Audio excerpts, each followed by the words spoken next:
Assalamu alaikum wa rahmatullahi ta'ala wa barakatuh. Dans cette vidéo, je vais essayer de traiter un problème assez grave, celui de l'accusation à tort. Alors je ne vous apprends rien en vous disant que le prophète alayhi salatu wassalam a dit que celui qui traite une personne de mécréante sans que cette accusation ne se trouve vérifiée, voit cette dernière revenir vers lui.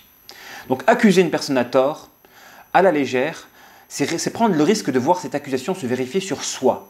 D'ailleurs, à l'endroit de la psychologie et du profilage, on voit à l'heure d'aujourd'hui que accuser un conjoint ou un enfant de pervers narcissique, c'est devenu une mode. Une mode. D'ailleurs, le sujet de la perversité narcissique, c'est un sujet extrêmement traité sur Internet. D'ailleurs, certaines personnes en abusent. Et il fait partie des caractéristiques justement du pervers narcissique que de se dédouaner. De se dédouaner en jetant la responsabilité sur la victime. Donc, il veut acheter son innocence en culpabilisant sa victime. Donc, un pervers narcissique, il a pour caractéristique d'acheter son innocence en culpabilisant la victime. C'est quelqu'un qui va transposer vers vous ce qu'il est réellement lui.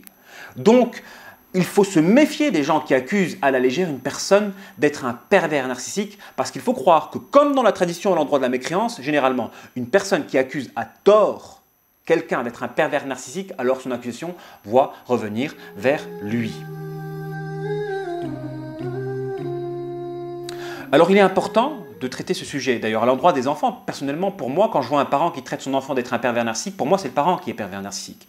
Parce qu'un enfant, par essence, il est innocent. Il est censé réceptionner l'éducation de ses propres parents. Donc, à chaque fois que des parents jettent la responsabilité sur leurs enfants, ils ne font que démontrer en réalité le fait qu'ils essayent de se dédouaner en essayant de culpabiliser une personne innocente. Parce qu'un enfant, en réalité, quand il dévie des conséquences du climat dans lequel il évolue. Donc, très souvent, nous, en thérapie, quand on a affaire à des enfants, on s'attarde sur l'environnement dans lequel il a évolué.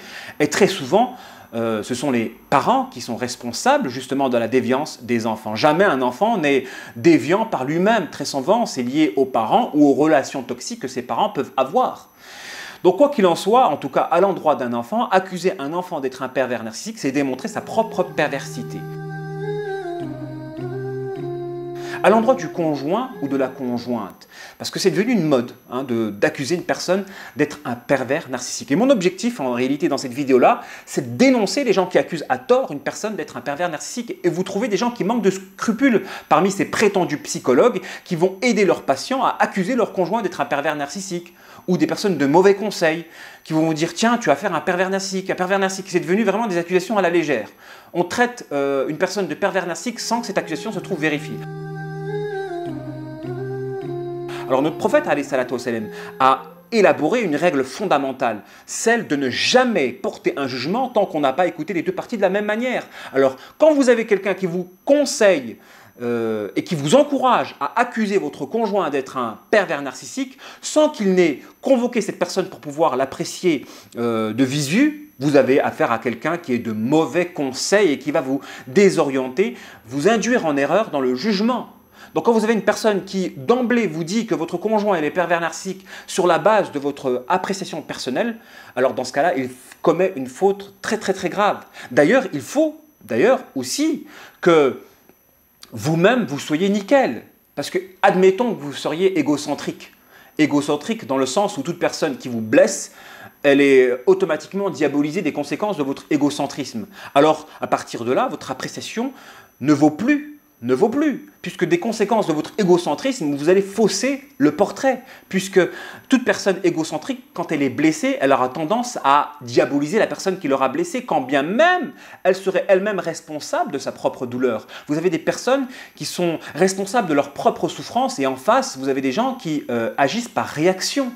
Il y a des gens, ils peuvent en face être mauvais des conséquences de votre propre comportement si vous êtes provocateur de sa méchanceté. Donc à partir du moment où si vous êtes provocateur de la méchanceté de quelqu'un, vous n'avez pas le droit de l'accuser d'être un pervers narcissique si vous êtes vous-même responsable de cette méchanceté-là ou de cette perversité-là.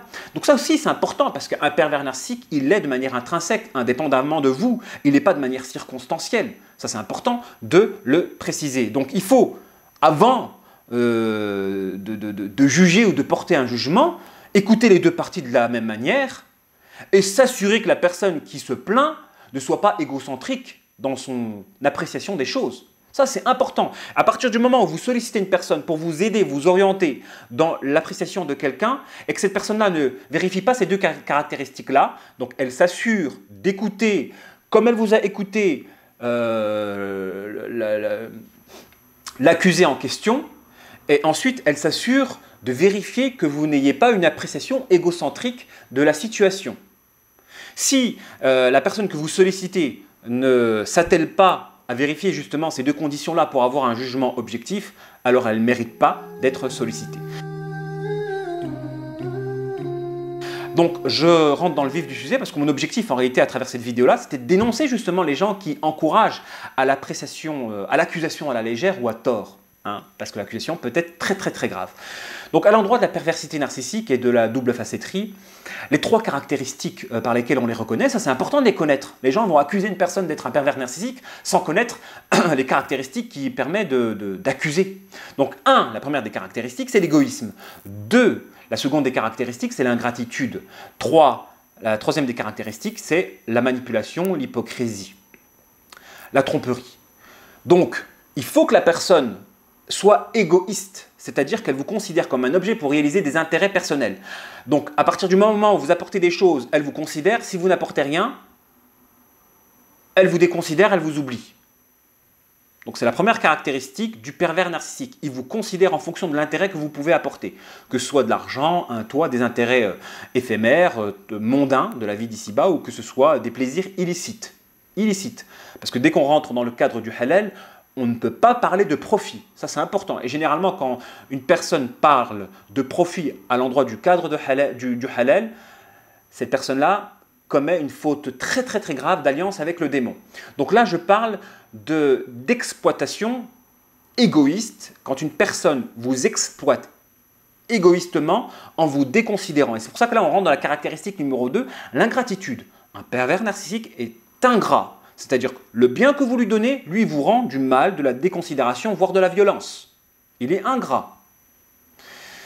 Et la troisième des caractéristiques, c'est un manipulateur trompeur qui use d'un argumentaire émotionnel. C'est quelqu'un qui, par l'émotionnel, il va essayer de vous détourner de l'attention à l'endroit de qui il est réellement pour vous maintenir dans un état par lequel il continue de vous exploiter. Donc, c'est quelqu'un qui ne vous lâche pas et qui a pour objectif de continuer à vous faire mal. Donc les trois caractéristiques, elles sont claires. Un égocentrique, égoïste, narcissique qui vous utilise pour des intérêts personnels et qui, en échange du bien que vous lui faites, il vous rend du mal et qui aspire à faire perdurer cette situation moyennant de la manipulation par laquelle il va essayer de cacher qui il est réellement, parce que c'est quelqu'un qui trompe.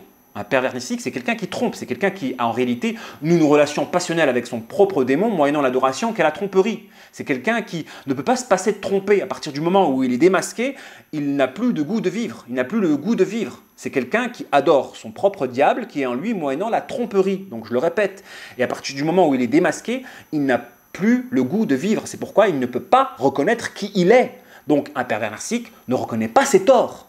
Il ne peut pas reconnaître ses torts et il ne veut pas vous lâcher dans la situation par laquelle il veut vous faire du mal.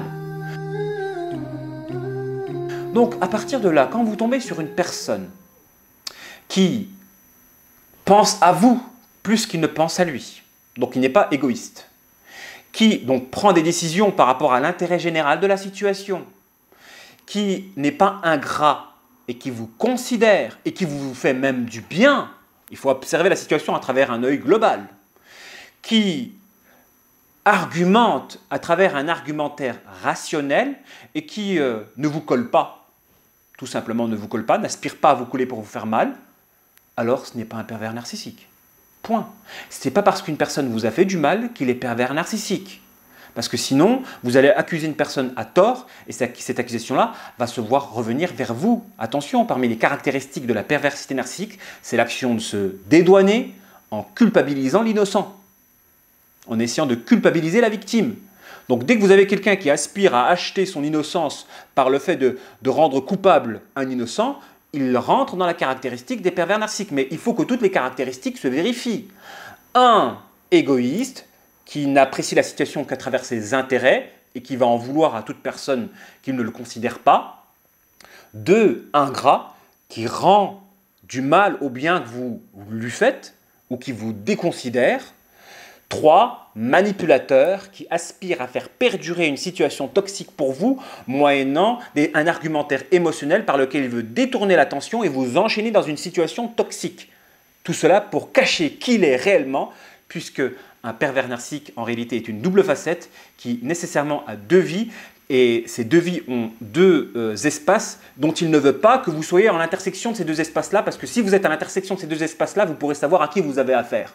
Donc une double vie ne s'élucide que lorsque l'on pénètre l'espace d'intersection entre les deux. Donc lui va tout faire pour pas que vous rentrez dans un espace pour pouvoir éviter d'être démasqué. Donc à partir du moment où vous avez une personne qui n'est pas égoïste, qui est altruiste, qui pense à vos intérêts ou à l'intérêt global de la situation, qui n'est pas ingrat, qui sait le bien que vous avez pu faire et qui le reconnaît et qui, globalement, à travers la relation, vous a apporté plus de bien que de mal, un bien spirituel, intellectuel ou autre, ou financier, et enfin qui n'est pas manipulateur dans le sens où il n'aspire pas à vous tromper et qui use d'un argumentaire rationnel, pas émotionnel. C'est-à-dire que si on pose le litige sur la table, il apporte des arguments rationnels et il n'aspire pas à détourner l'attention moyennant une émotivité par laquelle il va essayer de camoufler qui il est réellement. Donc quand vous avez quelqu'un qui est comme ça, alors ce n'est pas un pervers narcissique. Alors faites attention d'accuser une personne d'être perverse narcissique des conséquences de votre ignorance de ce que c'est qu'un PN et des conséquences du fait que vous sollicitez des incompétents, voire des alliés du diable, qui vont vous encourager à commettre un péché grave, celui d'accuser à tort et à la légère. Wassalamu alaikum wa rahmatullahi ta'ala wa barakatuh.